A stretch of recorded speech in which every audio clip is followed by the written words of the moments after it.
Adım Nərmindir. 30 yaşım var. Tədbir təşkilatçısı kimi işləyirəm.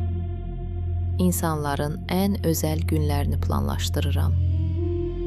Həyatım həmişə nizamlı və dəqiq olub. Mən siyahılar tutmağı, plan qurmağı sevirəm.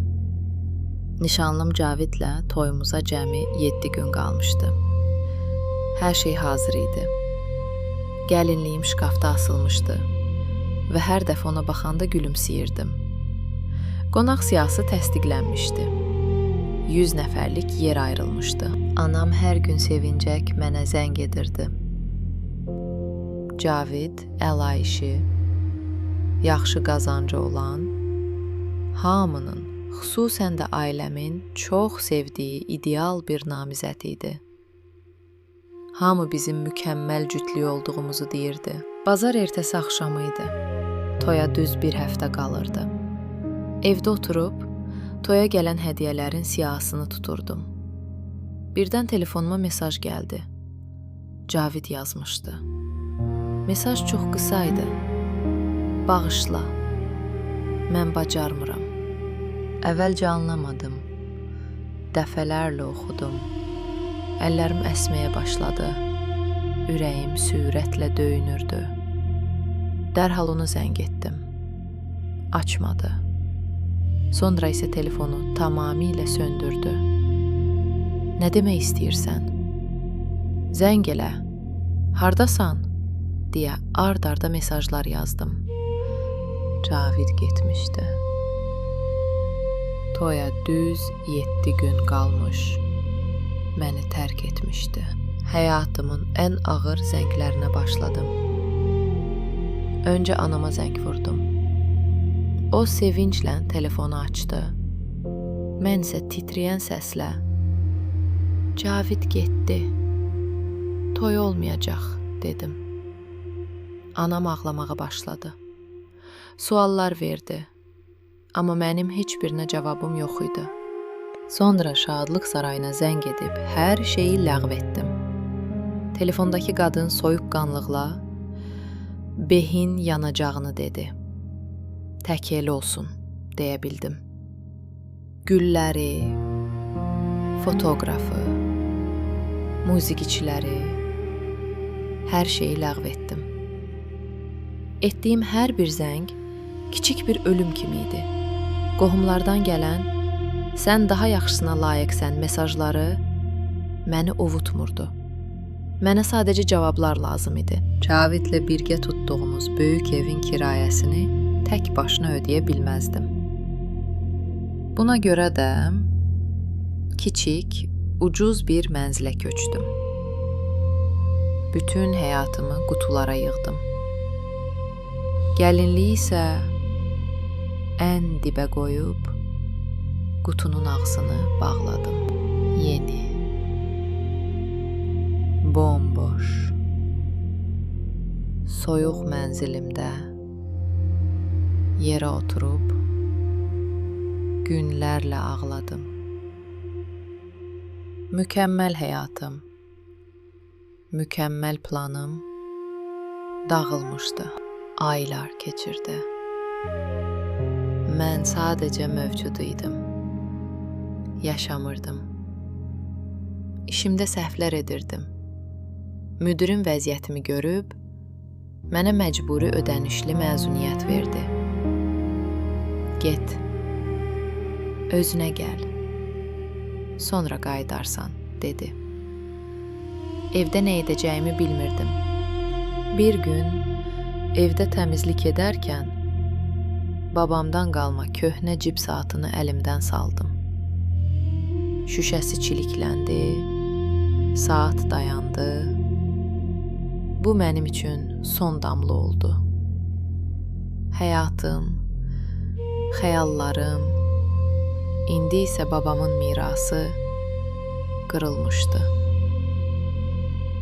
Növbəti gün internetdə köhnə əşyaları anlayan bir saat ustası axtardım və İçər şəhərin dar küçələrinin birində yerləşən kiçik bir emalatxana tapdım. Dükana girəndə qapının zəngi çaldı. İçərisi yüzlərlə saatın tik-tak səsi ilə dolu idi.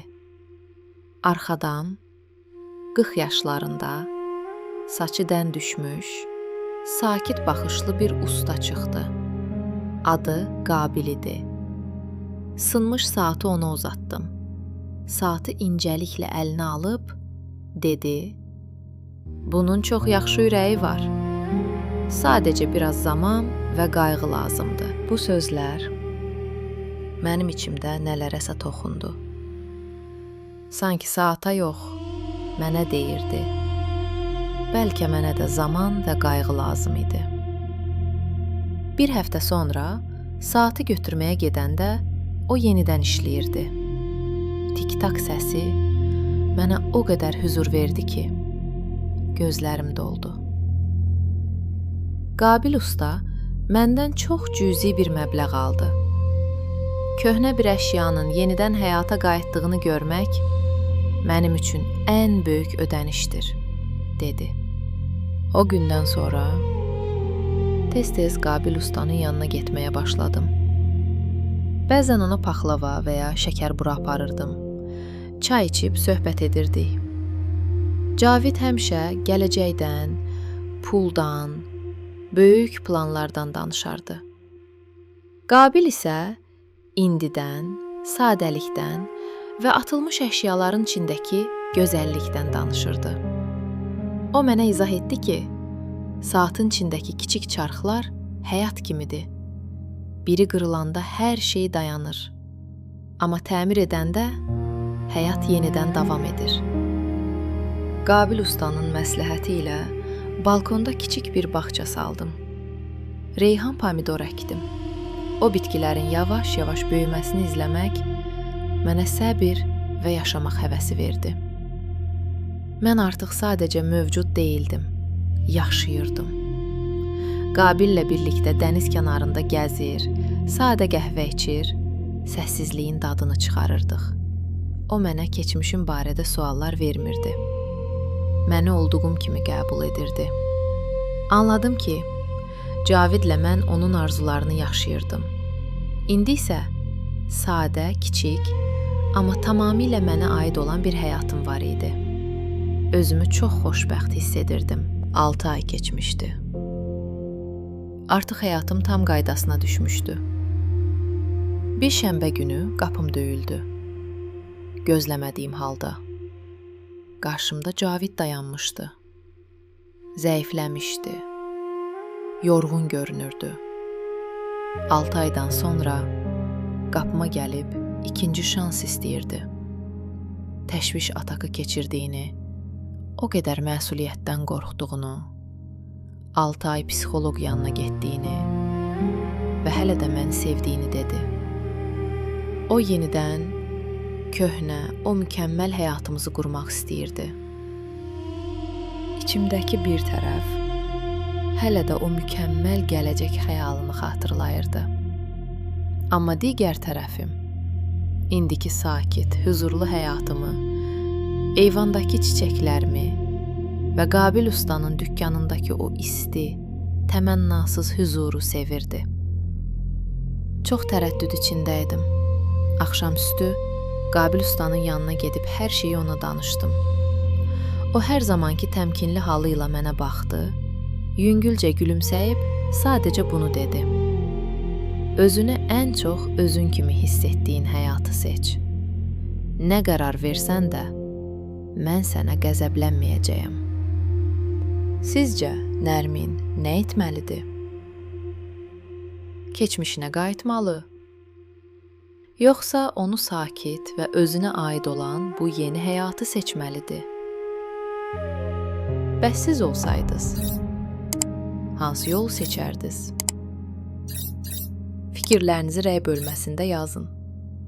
Əgər bu hekayəni bəyəndinizsə, like etməyi və Hər Şeyşünas kanalımıza abunə olmağı unutmayın.